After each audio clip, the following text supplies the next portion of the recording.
So, good afternoon. While people are still entering the room, I think it's time to begin with the conversation. My name is Matthias Bauer. I'm a director at ECIPE, and I'm very pleased to welcome you all to today's online webinar. It is about the Letta Report and how to align political ideals and political action in Europe's single market. We gather today to discuss a topic that I consider is a topic of critical importance to the future of the EU and member states' future paths of economic development. The single market is, by many, still considered the most fundamental cornerstone of economic, but also social integration. But it faces challenges, many old challenges and a couple of new challenges in an increasingly interconnected world and in a world that is increasingly developing economically and technologically. Economic gravity continues to shift away from Europe. Technological capabilities and with that technological capacities are steadily increasing outside the EU. And at the same time, member states' markets and member states' legal regimes are highly fragmented. On top of that, labor costs are very high compared to other parts of the world, especially in Western European countries. High energy prices in some parts of Europe put energy-intensive production at risk. And when you look at indicators of productivity, technological innovation, and international competitiveness, there's much reason to be concerned about the near-term path of economic activity and the future prosperity of citizens in the European Union's member states. And the relative loss of EU technological and economic clout should actually incentivize many governments to truly cooperate to create a much better regulatory level playing field in which businesses can thrive and scale potentially towards international competitiveness. A big question remains, of course, and that is there a real sense of urgency in EU politics to address these pressing issues? And it is against this backdrop that the recent Letta Report emerges as what I would call pivotal call to action, urging policymakers to rejuvenate the EU single market through decisive reforms. In a recent ECIPE study, we argued that it is essential now for EU institutions and also member state governments to shift their focus away from what we consider an abstract concept, the abstract concept of the single market, to a more concrete objective, and that is legal harmonization across EU member states. And we caution that the rise of economic nationalism and the shift towards strategic autonomy within the EU have hindered crucial market reforms in the past. And we call on EU institutions and member state governments to set specific goals for legal harmonization in the EU, including, for example, tax policy, social insurance regimes, and labor market policies, which could significantly enhance cross-border economic activity inside the European Union. Our discussion today may or may not address some of these issues. We will primarily delve into questions that we consider important. That is, why is it so important to improve the single market right now? How can legal harmonization help boost innovation and economic growth in Europe? And what is the low-hanging fruit? Or put differently, what are some quick and effective actions EU policymakers or national governments can take immediately to make the single market stronger? And finally, considering recent developments, of course, what big changes can we really expect from the new European Commission, the Parliament, to help move the single market forward? And we are very honored today to have a distinguished panel of experts with us. Our keynote speaker today is Enrico Letta, a highly respected figure in European politics and thought leadership. Enrico is the president of the Jacques Delors Institute, which is a very influential think tank for a very long time now, dedicated to European integration and policy innovation. Enrico Letta also served as the Prime Minister of Italy for a short time, during which he navigated the country through, I would say, pretty significant economic and political challenges. And beyond his national leadership, Enrico has also been a steadfast advocate for a stronger, more integrated Europe. And importantly, of course, he is the lead author of the Letta Report, an independent, high-level report on the future of the single market, which we will explore in more detail today. Following Enrico Letta's keynote, we will have two esteemed commentators. We have Lucas Ilves, a former Deputy Secretary General at the Ministry of Economic Affairs in Estonia, who will share his perspective on the Letta Report's findings and implications for policy and practice. And we have Radovan Durana, an analyst at the Institute of Economic and Social Studies in Slovakia, and the author of a recent report called Market Force, Revitalising a Single Market for the Next 30 Years. And Radovan will offer his analysis and insights more on the future of the single market. So as we navigate through today's discussion, I encourage our audience to put questions and comments to our speakers using the chat box. So I will refer to your questions, dear audience, following the interventions of our panelists. I think this is a good opportunity for you to contribute to this dialogue on how policymakers could align political aspirations on the one hand and political action on the other. So that said, thank you once again for joining us. And without further ado, I would like to invite our keynote speaker, Enrico Letta, to share his thoughts on the Letta Report and its vision for the future of the European single market. So please, Enrico, the floor is yours. Thank you so much, Matthias. Thank you so much to your team. ECIPE work has been a fantastic boost and a fantastic also contribution, a great support for the discussion around the single market in this very period. I would like to start by saying that, first of all, that for me, it's a great gift if you name the report not Letta Report, but with the title of the report, because I put in the title a very important part of everything I try to do. Much more than a market. Much more than a market, I think, is the true and the most important frame of all the considerations around the single market.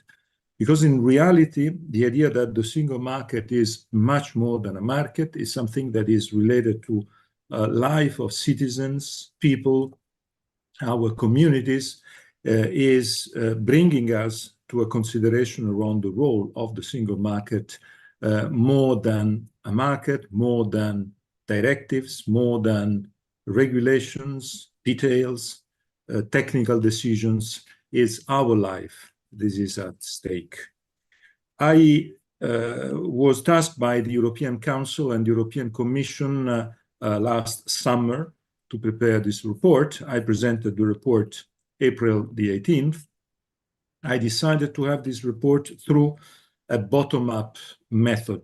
I visited all the European countries. I had more than 400 meetings, 65 cities. I was in Estonia, I was in Slovakia. I had the opportunity to meet a lot of stakeholders, academic support, governments, parliaments. For me, the method was part of the substance of what I wanted to do. And when I started this journey, my first step was visiting Jacques Delors for a very simple reason. Jacques Delors is the creator of the single market. He was still alive when I met him at the beginning of my journey. And he gave me some suggestions that I took as the cardinal points of the compass that was the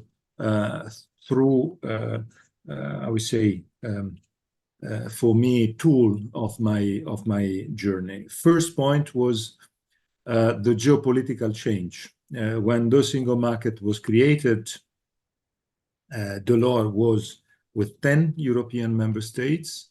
The name was European Communities and no more, not yet European Union. Germany wasn't reunificated, Soviet Union was still there, and China and India together were around the importance of Italy in terms of GDP at world level. And today they are, of course, 25% of the world GDP, and Europe is at 27%, and we know we had Brexit and so on. So, and we had, first of all, the Russian invasion to Ukraine. So it's a dramatic change in the geopolitical scenario. So the single market that was created, it was for a world that is totally different from today, and we have to take it into consideration. The second big part, second big cardinal point is related to the fact that when the single market was created, Delors told me that I created at the same time the cohesion policies. And I wanted to have a true attention to cohesion policies because convergence is part of the frame of the future of the single market. Then he told me when I launched the single market, member states told me that three main subjects, three main sectors, telecom, energy, and financial services, they didn't give me this sector for the integration, and they took these sectors at national dimension level. Telecom, energy, financial services. I think it is part of today's problem, and I decided to work starting from these suggestions of Jacques Delors, because I thought that this final point I mentioned, the fact that energy, telecom, and financial services weren't in the single market, big first boost, and they remained for the national dimension. That is showed by the fact that regulation and supervision for these three sectors are in the hands of national authorities, not of a European authority. And at the same time, and this is the fourth cardinal point of my compass, it is linked to what Matthias said, and I strongly believe that Matthias' point of this on the sense of urgency is the crucial thought about what we are living. We are experiencing since many years a beginning of a decline of the European Union in comparison with the rest of the world, first of all with the US, but also with Asia and other parts of the world. We have to react. So my report has this sense of urgency as the base of everything. I try to launch a call for action, presenting very concrete roadmaps. There are three roadmaps in the report. The three roadmaps are related to how to integrate the three sectors I mentioned before, energy, telecom, and financial services, because in the integration of these three sectors is a key to relaunch European competitiveness. And at the same time, if we are not integrated and competitive on telecom, energy, and financial services, there's also a topic, security, that is becoming a little bit problematic for Europe. There's no security if we are weak on financial services. There's no security if we are not independent and if we are weak on energy, and the same for the telecom system. And today, the weakness of Europe on these three subjects is unfortunately growing and growing. This is why my approach was really sense of urgency. And the demonstration of that was the fact that I decided not to put in the report any treaty change, any change of treaties, because I want to be very clear. I do think that Europe needs treaty changes. But I know how difficult it is today to open the Pandora box of treaty changes. So many years since the last big treaty change. And first of all, we know very well that the political energy we need, I think it is better to put this political energy on policies rather than treaty changes. Also because I think it will be very complicated to be successful in treaty changes. This is why I proposed a set of tools, a set of proposals, working with the present treaties. That means also that my topic about sense of urgency is very concrete. I want to, and I will propose a set of tools, a toolbox that can be implemented very fast in the next years. And this is the key issue. The three subjects I mentioned, energy, telecom, and financial services, on the three, can tell you, Matthias, your point about low-hanging fruit, can tell you I feel that telecom today can be the low-hanging fruit for the European system. Because after the white paper presented by the Commission and in all the meetings I had around Europe, I felt that there's a general awareness of the fact that we can't continue like that. We can't continue with 27 single markets. We need to have a European single market on telecom, and we need to have a more competitive system, able to innovate and able to have again in Europe the technological revolutions that we had 30 years ago, 40 years ago in Europe, and today we have no more in Europe, these kind of revolutions. But if I may say, I think the most important topic is the financial services integration. And I say that for many reasons. First of all, because we need to give a big boost to this topic, because after 10 years of CMU, Capital Markets Union, I think we have to be aware of the failure of the Capital Markets Union. Not the failure in terms of not having results. We had some results, but in general, the political mission, the political big initiative of the Capital Markets Union failed. And this is why I think, and I put in my report, the need to have integration in financial services is fundamental to relaunch European competitiveness. Without a strong financial integrated market, Europe's competitiveness will decline. I can tell you that I met so many young startuppers around Europe, from Finland to Portugal, from Greece to Dublin, and they all told me the same. My dream is to go to the US, because the US is a financial market that will help me.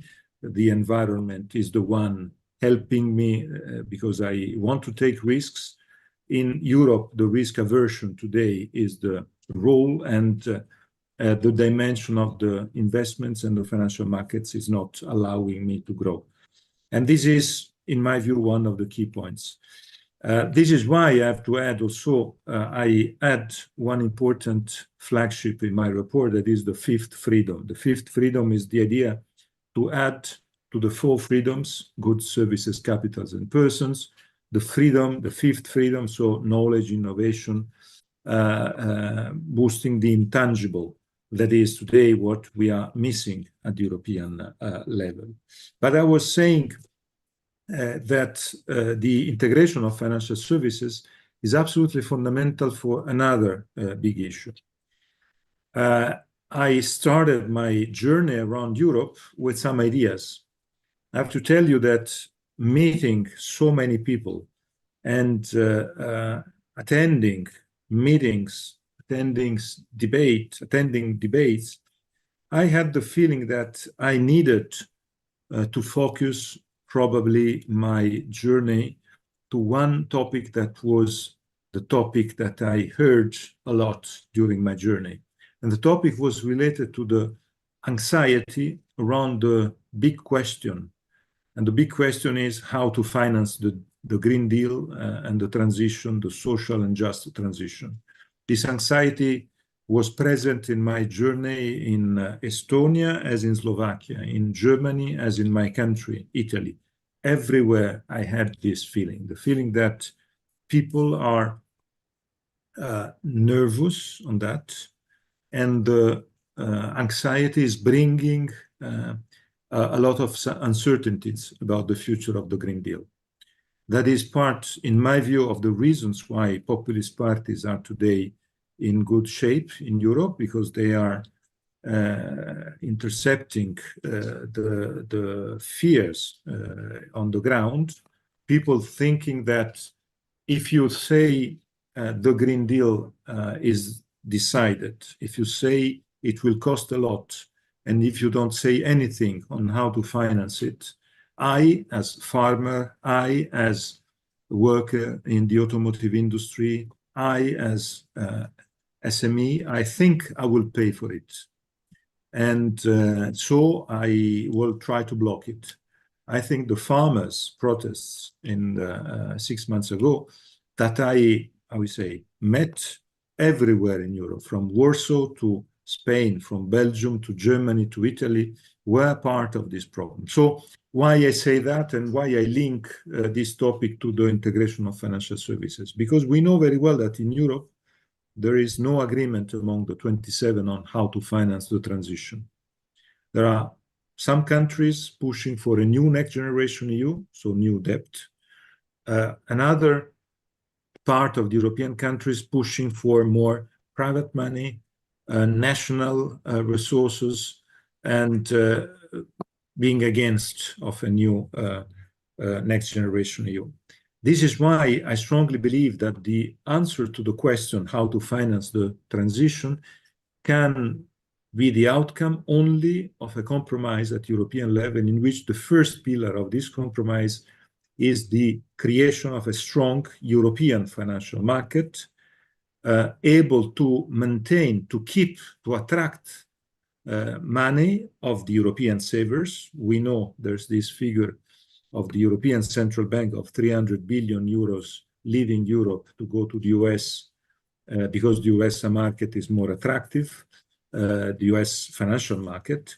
How to use our savings to bridge savings and the way to finance with private money the transition. In the report, there are many proposals on that, incentives, and the idea is to create a bridge and to help. Also because I have one point on next generation EU.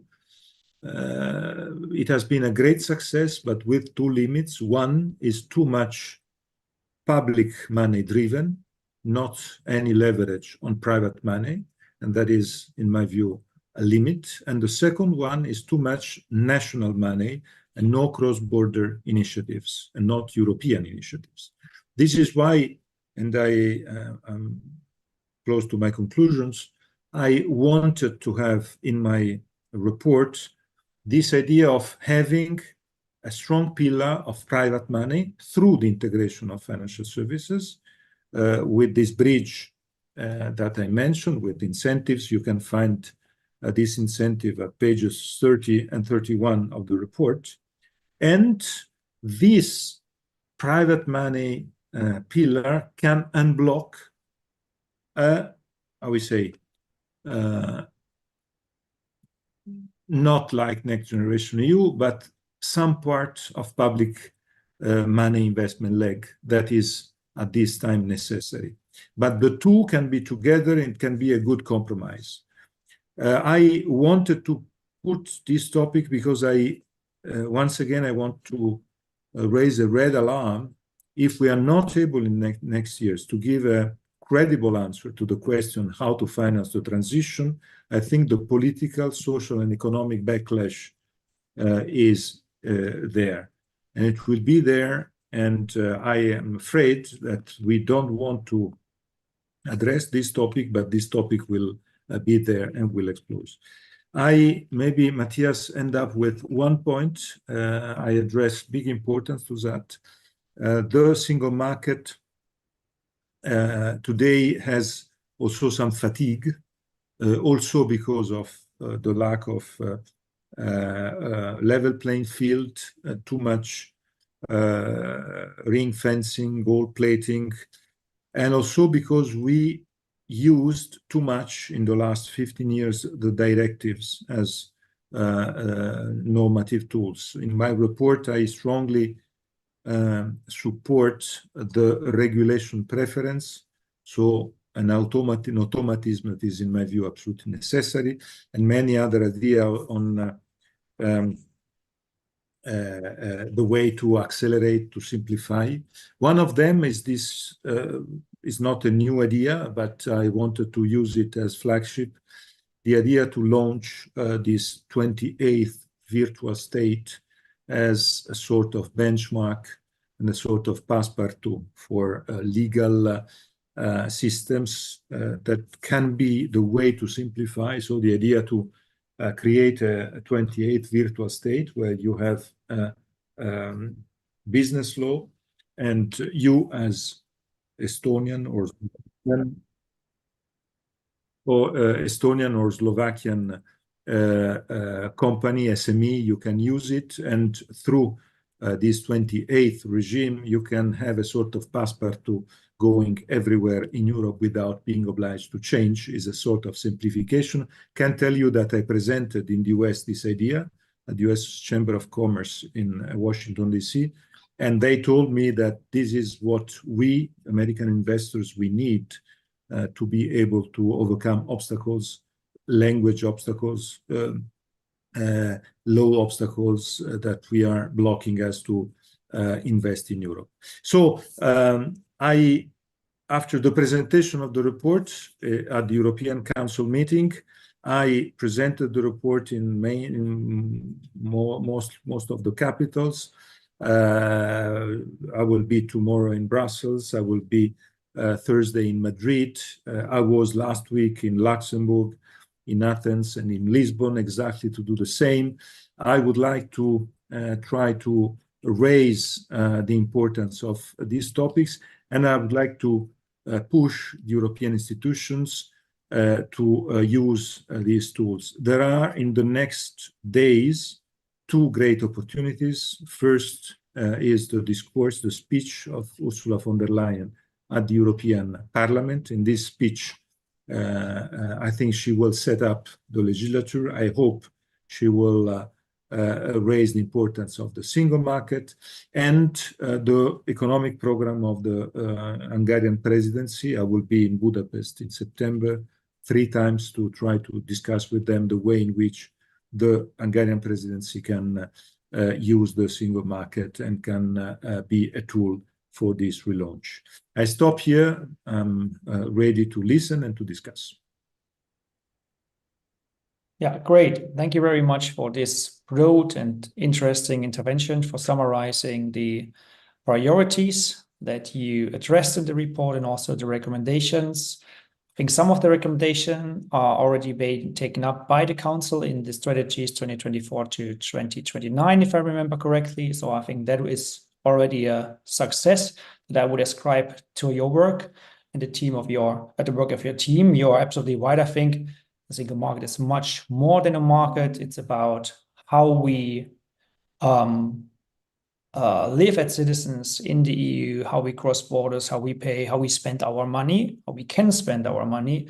But it's also about how we cooperate on finding good rules for economic activity, good rules for governments, how spend money. And I think it goes beyond the 3 priority areas that you primarily address in your report. And with that, I would like to hand over to Lucas. I think to allow me to state this right away, I think access to capital markets, access to funding is extremely important for small and large businesses. But when you are a startup, let's say an Uber competitor popping up in Estonia, it's very difficult to transition your business model from Tallinn to Rome or to Madrid, because taxi markets are regulated at national level, sometimes at municipality level. And I think it's also about finding better rules ideally common rules for all sorts of sector-specific and horizontal regulations. So what is your look at the single market? Where do you see the biggest achievements, but also the biggest challenges ahead, Lucas? Thank you, Matthias. And thank you for that kind introduction.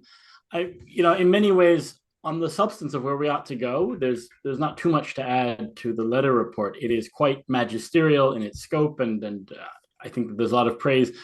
Mr. Letta gets a lot of praise. I would just want to be out there and praise the rest of the team too, because this has been a team effort. We saw that when he was here in Tallinn and elsewhere. And so you really have done an amazing job putting together a narrative and looking at the full breadth of what we might go and do. So, if it were up to me, I'd just say, great, we implement everything and we're done. The question is, how do we actually go about doing this? And what is feasible given the politics and then the objective rational reasons why we haven't actually built this integration over the past 20 years. And in that sense, I think the emphasis on implementation and on this toolbox, it isn't just legislative, is very welcome. And the part of the Letta report that's about the Commission using its existing powers to surveil the implementation of legislation probably is the most boring part, and a lot of people's eyes will glaze over, but it might be the most important part there, because that's something that the new Commission can start doing really tomorrow, and that can take advantage of so much of the single market legislation that we've worked on over the last decades. Let me talk first about some of the challenges and why we have those challenges, and then maybe offer some ideas on how we could overcome those. The first one around the politics is that you can line up all the pro-single market member states, Estonia is certainly one of them, and say, oh, well, where's the problem? Everyone says that we should be doing this. Everyone is for, every council conclusion I've ever read that touches on the single market says we need to do more single market. Ostensibly, all the support is there. But then you get into the caveats and the details. So you take, for instance, the very transparent and sort of biannually updated EU positions of the Estonian government. And there's all the boilerplate about supporting the single market. And then there's a lot of but. There's a lot of, well, but here we want some flexibility. And in this area, we have a few red lines. And in Estonia's case, there aren't too many red lines. But you accumulate the different red lines of the different member states, and you very quickly get into what is just a sort of the sheer volume of objections, the sheer volume of desire to have greater flexibility for one reason or another has in the past undermined a lot of these efforts. And one of the areas, or one of the concerns that has been a consistent thread has been security. And so I'm very happy that the report addresses the security question. If we take a look at the three markets that the report focuses on that haven't been integrated, telecommunications, energy, and capital markets. In each case, not the only reason, but a very strong obstacle to that integration are the sovereignty and security concerns that governments have had in those domains, and in practice have led them to ask, well, do we really trust Europe? So let's take the example of telecommunications. From Estonia's perspective, we're very hawkish when it comes to all sorts of security concerns. When we had a discussion 5 years ago around the 5G risks around Chinese telecommunications equipment, we weren't able to get to the point of a common position. We came up with a toolbox that didn't actually lead to harmonization. And so the Estonian position would be, well, if more European regulation means that we, in fact, open up our market to this risk from China, then you very quickly get into a red line. Or you get into another red line on spectrum coordination. By the way, this little colorful graph behind me here, it's a mapping of spectrum allocation in Estonia.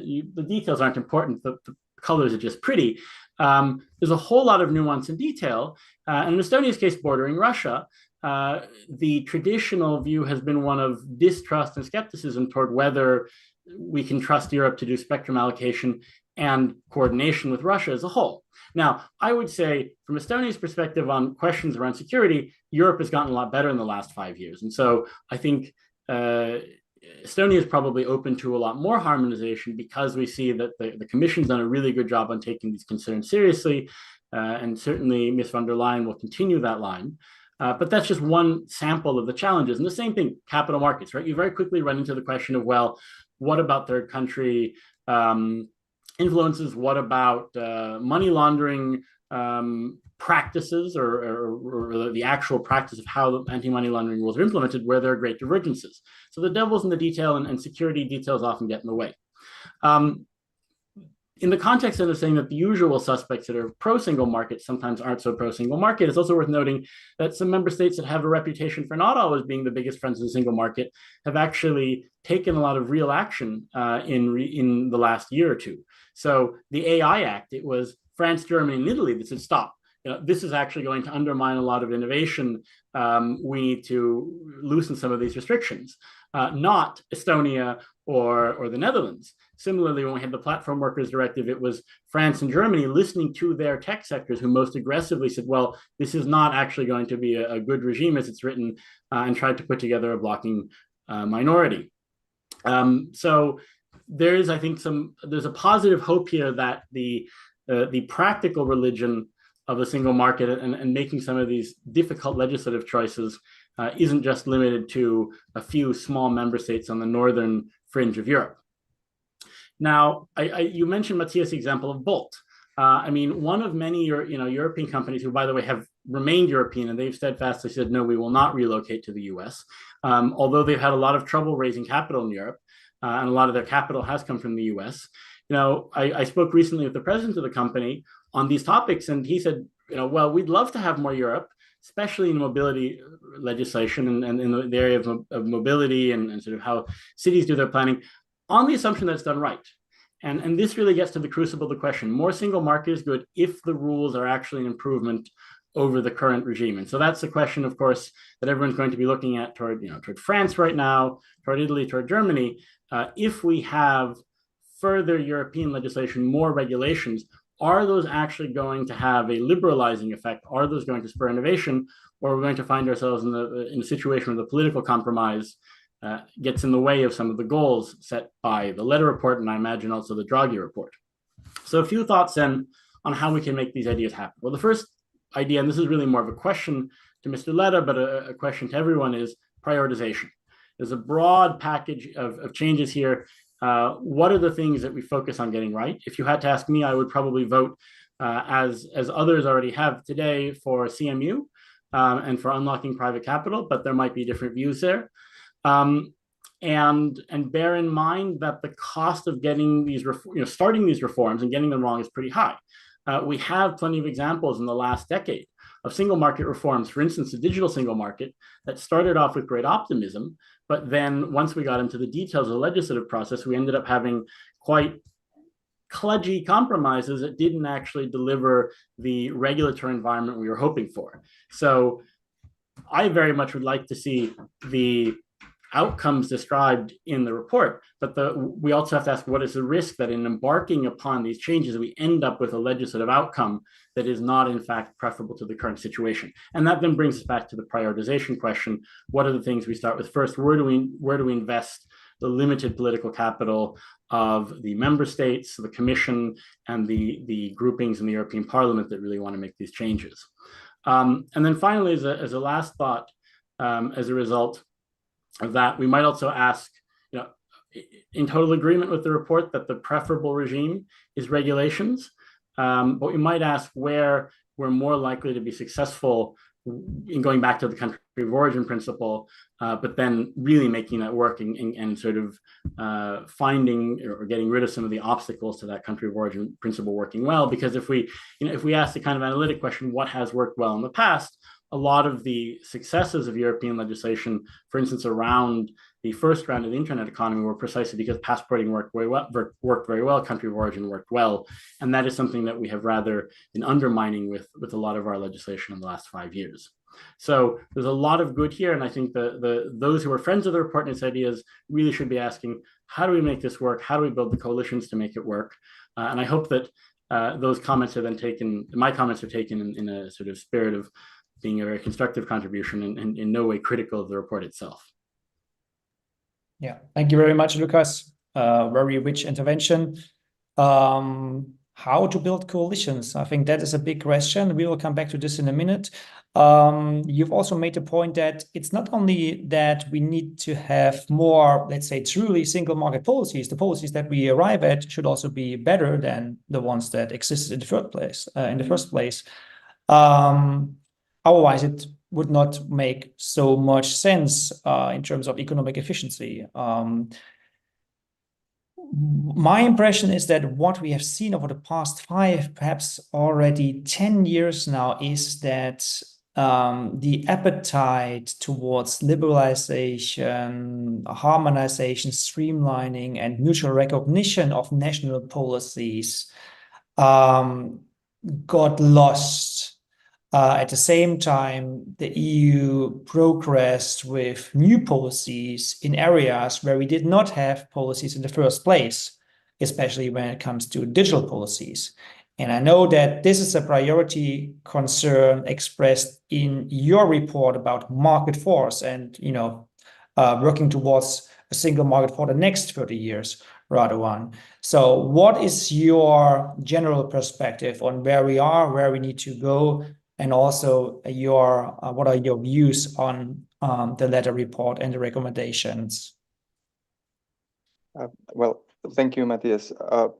For anyone from Slovakia, when you ask about single market, all Slovaks should praise the single market and be the first in the line explaining that our economy grew so extensively. The export grew from 50 to 90% of GDP in about 10 years, and 80% of the export is on the single market. So we are sort of a role model of what can happen if single market is working very well and the capital moves across the borders and connects the labor.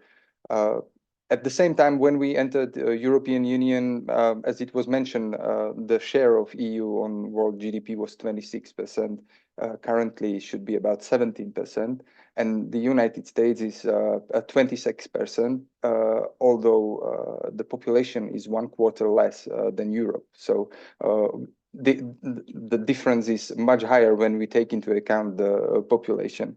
When we were working on the document, we find out many things that are mentioned in Letta's report, and it is short report. Our report is short, cannot be compared with much more than the market because we didn't have that capacity and knowledge and stuff.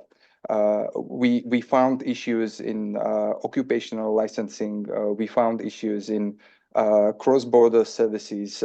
I can mention an example of pharmacy business, which is very different in every single country. So we have 27 telecom markets. We have 27 pharmacies markets. Like in Slovakia, a single company can own only one pharmacy.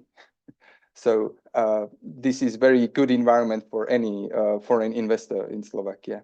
And we also came to the Commission's statistics on transposition of directives related to single market.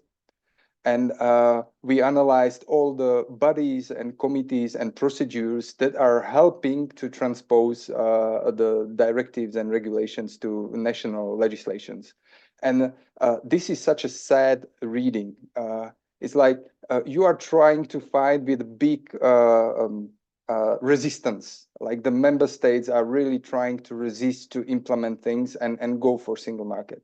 And for me, understanding these bodies and their evolution was like really recognizing that the single market, the biggest limits of the single market is in the member states and in the oppositions of member states. And this is something that it's so hard to overcome. And at the same time, in the lines of the modern market report, you can ask the question, what should be the level of harmonization of European Union and how much should be sort of federalized things? Because European Union just does not have financial resources that US federal government has, and the power to force the legislation, we just don't have it, and it's so difficult. And I mean, I would agree with most of the proposals. The European Business Code is something that we definitely necessarily need. I'm just not trying to think how it will end up just because the member states are so afraid of the competition. Just take into account we have this instrument for private pension savings, PEP, that was introduced, and it has really favorable conditions. And the governments are still refusing to accept it as a normal alternative to governmental pension systems. They are avoiding the tax allowances that are provided to national products.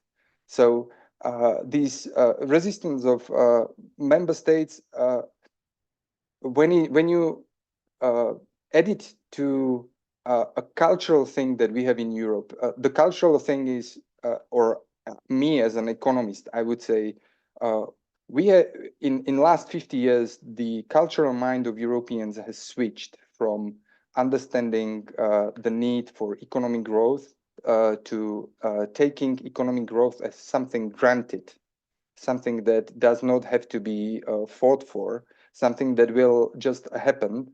And in simple words, it results to situation that even I think it was a European commissioner who said that we should accept the proposal for 4-day week.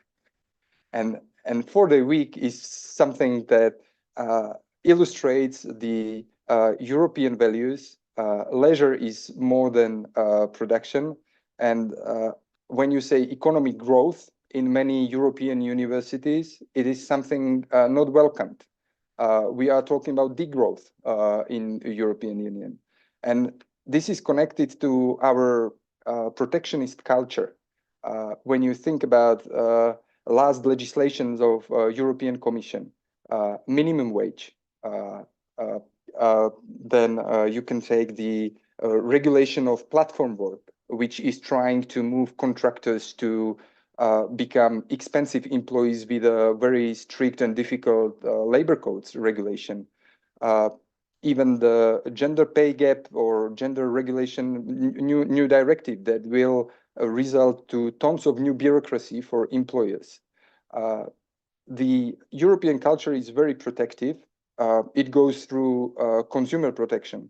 When I was looking at the website of European Commission, I realized that GDPR law is considered by European Commission to be the biggest achievement of European Commission. For me, it's quite surprising because it was well proven that GDPR is decreasing the sales of tech companies and decreasing the profits of tech companies. So the last thing is that was already mentioned, the issue of financing the energy transition. Well, energy transition is not a regular economic process. It's a politically started process. The thing that we lack capital in the transition is that it's not profitable. Producing energy can create some profit, but if it does not attract the capital now, then the regulatory barriers or the economy of itself is not very feasible. We actually need energy to produce other things and other services. Currently, Europe has 2 times more expensive electricity and I think 3 times more expensive natural gas. So far, renewables are not generating lower prices of electricity, and it seems like they are not going to provide lower prices of electricity. And I'm going back to competitiveness. If we have higher priced energies, and we will have, if we wish to have so protective legal environment for employees, for customers, even for companies, that's the slight difference between the European and American attitude, that bankruptcy is something that allows birth of new company, while in Europe, bankruptcy is a tragedy. That's why it's the entrepreneurial spirit in Europe has to be looked for, whilst in the United States, you can find it everywhere. And if we are not going to change these cultural attitudes, the growth that we can expect, even we would be able to apply most of the proposals from the Mr. Letta's report, the growth still will be slower. I think we are currently talking about slowing down the decline of European competitiveness. If we want to kind of move ahead towards United States, we would need a lot more courageous and aggressive reforms in economic terms. Thank you, Radovan, for giving us a broader perspective, I would say, based on facts and figures from numerous reports about the enforcement of EU regulation, but also industry intelligence about the performance of specific industries, including the energy producing sector. I'm losing optimism if when I hear all that. So there's a lot that needs to be done, where national governments failed to do so, but also where we saw in the past lack of appetite on the side of EU institutions to forward the right policies. And I wonder whether the current mode of economic integration, having all 27 member states go ahead with a directive or a regulation, is still the right one. And that draws me to the first question raised by Jack Schickler, asking, are the chances of your report, Enrico, being acted on greater or less since the French elections? To add on that question, when we think of the Sorbonne speech of acting President Emmanuel Macron, where he said that France is ready to complete the capital markets union when needed among a smaller group of countries that are willing to do so, against opposition from what he, I think, called the Central and Eastern European Hemisphere, then we do so. Now, I wonder whether this mode in general is the way to go for in the future. And also, referring to the question raised by Jack Schickler, what's now going to happen after the French elections? I would let me address this to you, Enrico, and then followed by Lucas and Radovan. I can tell you that it's, in my view, it is too early to say, for a very simple reason. The French elections can have two different outcomes. One outcome, it is what I hope, a strong awareness of the Macron camp and the center-left, and the Republicans, that they have the last chance to stop the rise of populism in France through the creation of a strong government, coalition government. If they are able to do so, I think they can be a very important boost, helping, for instance, the integration of financial markets. But there's also another option. The other option is that they are not Italians, if I may say, and they are not Germans. So they don't know how to create coalitions, how to tolerate the others, how to tolerate the enemies, how to make an agreement with an enemy. And we know how to do it, and the Germans the same. So the lack of experience in French politics brings me to think that there's one option, and a very negative option, that they are not able to find an agreement, so they will continue for 1 year with not a very, I would say, strong government, and they will vote again soon. And that means that French boost at the European level, we will miss the French boost. So I think it is too early, but my answer is that, of course, a French role will be important, because in my report, I clearly said inertia means decline. So all these topics are topics where we need positive actions. Being just in defense, or being just in a defensive way, or working in an inertial way is not enough. It is so clear. So I think we will see in the next days if they are able. I think it is 51-49 in favor of a government, a strong government, because the political cost of a backlash will be too big, both in France and at the European level, because this political cost will bring Marine Le Pen to the power, And this political cost will create a big imbalance in Europe. And I think without France pushing in favor of more integration, it would be very complicated on some of these issues. Lucas, briefly? Just full agreement. Yeah. Radwan?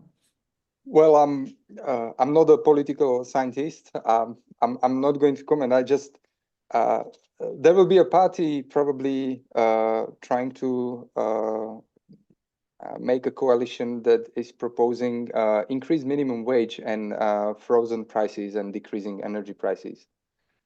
And there will be, from my perspective, I'm a fan of economic growth. The government, new government, will have it really difficult times to propose pro-market reforms. Another question related to the recent politics underlying the single market. What can we expect from the new horizontal single market strategy, Enrico? You know, I think the main point is in the next days, weeks, the possibility to have a raise of the single market as the core of the relaunch of the European competitiveness and integration is in the hands of the members of the European Council, of the members of the European Parliament, and in the hands of the new Commission. I think there's a general awareness that is our tool, as a tool that can work.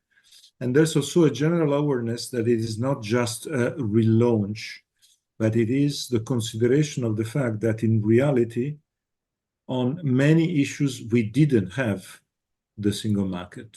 Simply, we didn't have it. In the telecom system, it's very complicated to say that we are living in a single market. And the same in the Capital Markets Union. I decided to launch a new brand, as you see in the report, Savings and Investments Union instead of Capital Markets Union.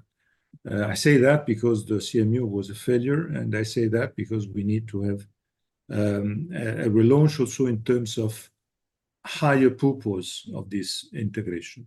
My point is that, if I may say, of course I'm biased, but I don't see any other credible tool or track or proposal for the relaunch of the European Union, because the single market is there. It is in the treaties. It is our strength. It is our tool. Why don't we exploit it completely? Why we continue like that? In reality, when we see in the I would say in the data, in the university research, we see the comparison: China, US, Europe. In reality, it's a fake, because on many fields, Europe doesn't exist as a single market. You have all the different countries. You know, how many stock exchanges we have in Europe? How many? It's Nasdaq is one, and it is like the sum of all European stock exchanges plus half. And it's clearly that we are playing in two different championships in that. Yeah, so let me ask one more question, because we are running a little out of time, and that one is related to some concerns. Francesco Di Ludovico is asking whether more single market in the area of telco, energy, and financial service would actually benefit companies more than it would benefit consumers, because it could trigger major consolidation. Is this a merited concern, or what are your views? I know it is a concern, and I know it is a topic, but what I would like to say is that consumers today on telecom are happy. But if we continue like that in the next 10 years, they won't be happy, because the present, I would say, telco industry situation is at the disaster, because of the lack of investments, the lack of scale, dimension. So I think there are all the possibilities to apply the protection, the consumer protection rules in a European market and not just in single markets. Today's situation in telecom is totally paradoxical, with companies that are too small, clearly too small to run a business on that, having investments. On telecom, we need investments, and today we don't have these investments. It was a system where 40 years ago, Europe was at the forefront. All the technological revolutions were in Europe. All the big brands were in Europe. Today we are third by far. And I think it is also because of the lack of dimension. So the lack of dimension in a market that is a world market, at the end of the day, is a damage for the consumer. And we have all the, I would say, toolbox in our rules on how to protect the consumers. Lucas? Yeah, I mean, I just praise the report here by pointing out that there's a fair bit of nuance in the recommendation, which is not to consolidate all areas of telecoms regulation, but to focus on consumer protection in areas where effectively you're less dependent on the physical infrastructure, and that would be the focal point of a European regulator and a European agency. I unfortunately had a hand in the current some of the current obstacles to single market regulation when we last negotiated an update to the rules in the Council about 5 years ago, and just maybe one final thought. We should also think of atypical arguments politically for all of this. You know, and again, the telecoms example is a good one. We're focusing on the sort of the impacts of the regulation and the market environment. At the same time, you know, we also have very costly regulatory states and regulators that cost a lot to just to fund. And frankly, Brussels is fairly cost effective when it comes to regulating. And if you look at the number of people working in European agencies versus the breadth of what they do versus many national regulators, you know, there might be an argument not present in the report to the effect of, well, in areas where we create more European legislation, we can lay off a bunch of civil servants at a national level or repurpose them to something which has a certain populist ring to it. So fire all the civil servants at national level by employing fewer at European level, maybe one of those secondary arguments that also speaks to some people. Yeah, very good. And Radharan, over to you. What about the implications of more consolidation in a single market that is characterized by much more legal harmonization, bearing in mind that larger companies are generally the ones that are more productive, attract more talent, produce more talent, are the most innovative companies on the planet. Is this a concern that is justified? Well, I'm definitely supporting the idea. I was actually looking at the prices, comparing United States and some European prices, and it seems that, for example, internet in the United States is more expensive than in Europe. But at the same time, when you see the amount of investments per user, you see that China and United States are very much ahead of European Union. And this is exactly as Mr. Letta said, that current low prices do not guarantee future low prices or future quality of services. And I would connect it to the capital market union. I would like to invest in strong European telecom companies that generate profits. Now in Slovakia, I have 4 providers, and I cannot invest in them. I cannot share the profits. So allowing these pension savings on European markets together with strong consolidated companies, it goes together. So I'm definitely in favor, and I think we are rich enough to deal with increased prices, because what we should really focus on is the technological invention and future growth of the companies, and there are definitely limits to current situation when we have how many 11 million or 10 million users per one company, whilst in United States it's about 100 million and 20 or 100 million and 40. So we should step ahead in this area. Thank you very much. So I think we could go on talking about the single market for hours in an attempt to amend the roadmaps put forward in the Letta report, to revise them or potentially extend them. But we need to come to a close. And I think it's clear that the single market remains the vital pillar of European integration, the vital pillar underlying the European Union's economic strength in the future.